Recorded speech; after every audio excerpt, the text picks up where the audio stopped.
انہوں نے پوری کوشش کی کہ پاکستان کو انٹرنیشنل کرکٹ سے باہر کر دیا جائے. انہوں نے پاکستان کے ساتھ تھرڈ کنٹری میں بھی کرکٹ کھیلنے سے انکار کر دیا. اچھا ہم نے ان کے فنکاروں کو پاکستان میں روکا ہے یا انہوں نے اپنے ہمارے فنکاروں کو ہندوستان میں روکا ہے؟ ہم نے ان کے ایکٹرز کو پاکستان آنے سے روکا ہے یا انہوں نے ہمارے ایکٹرز کو ہندوستان میں جانے سے روکا ہے؟ ہمارے تو ایکٹرز اور ایکٹریسز جو ہیں وہ ہندوستان میں جا کے ان کی فلموں میں کام کرتے تھے, انہوں نے ان پر پابندی لگائی ہے. انہوں نے ہمارے ساتھ کرکٹ کھیلنے پر پابندی لگائی ہے, وہ ہمارے ساتھ تجارت نہیں کرنا چاہتے.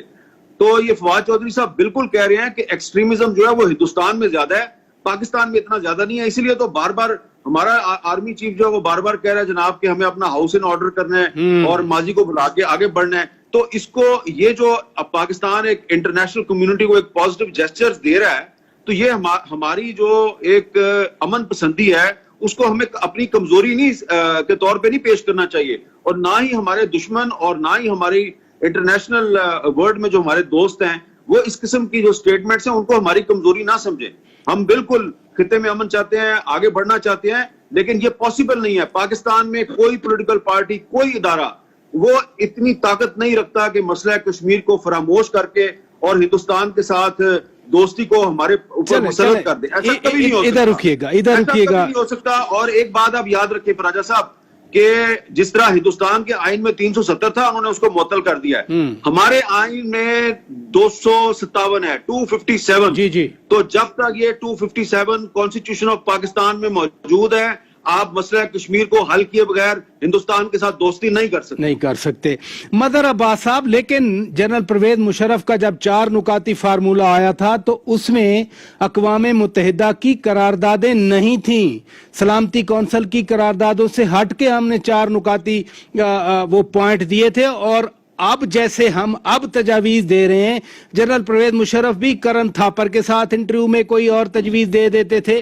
تو ماضی میں بھی ہم نے تجاویز دیں. اگر ہم اتنے ڈٹرمنڈ ہیں, اتنے فرم ہیں, تو پھر ہر دوسرے دن وزیر اعظم صاحب بھی کوئی نہ کوئی تجویز دے دیتے ہیں اور بھی کوئی تجویز آ جاتی ہے, پھر ہم خاموش رہیں, ہم اپنے آپ پر قابو رکھیں, ہم ڈٹے رہیں. پھر دیکھیے پہلی چیز تو یہ کہ یہ تو کنسیڈرڈ اوپینین ہے. کم سے کم میں نے جو ہے یہ 90s میں, ایون 96, اگر 96 میں مجھے یاد ہے کہ 96 میں بھارت میں دلی میں ایک کانفرنس میں میں نے یہ بات کی تھی کہ ہندوستان کا سب سے بڑا مسئلہ یہ ہے کہ وہاں کی جو عوام ہے وہ الیکٹورل سپورٹ دیتے ہیں انتہا پسندی کو, ان کی وجہ سے انتہا پسندی بھارت میں بڑھ رہی ہے اور آج وہ انتہا پسندی اپنی انتہا کو پہنچ گئی ہے.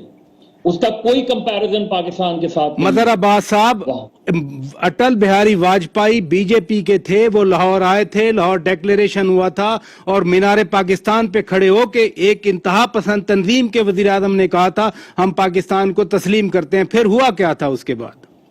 واجپئی نے کہا تھا نا, پھر واجپئی کے ساتھ کیا ہوا؟ یہ جو صورتحال ہے کہ کوئی انڈیویجول جو ہے انڈیویجول آ کے یہ بات کرتا ہے. منموہن سنگھ بھی ڈفرینٹ تھے, واجپئی ڈفرینٹ تھے, وہاں ہیں لوگ, ایسی بات نہیں ہے. لیکن اوور آل کیا ہے, بی جے پی کے پاس بی جے پی کی پوری پالیٹکس کیا ہے؟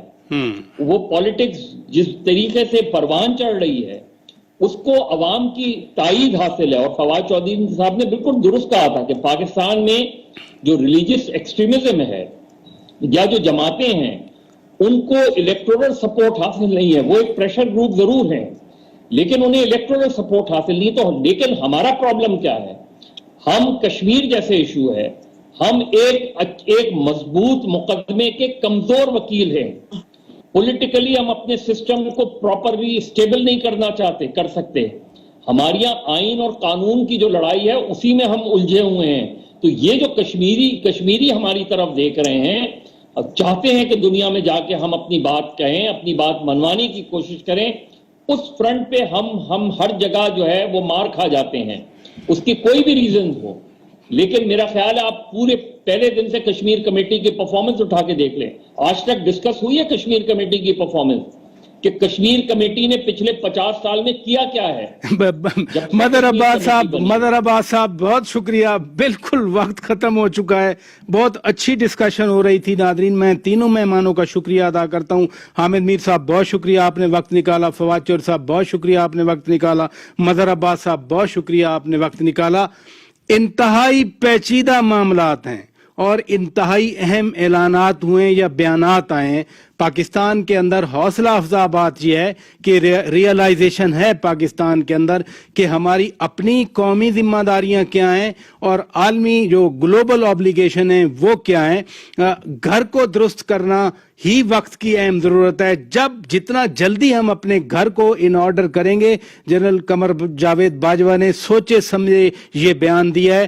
ہمیں اپنے گھر کو بہرحال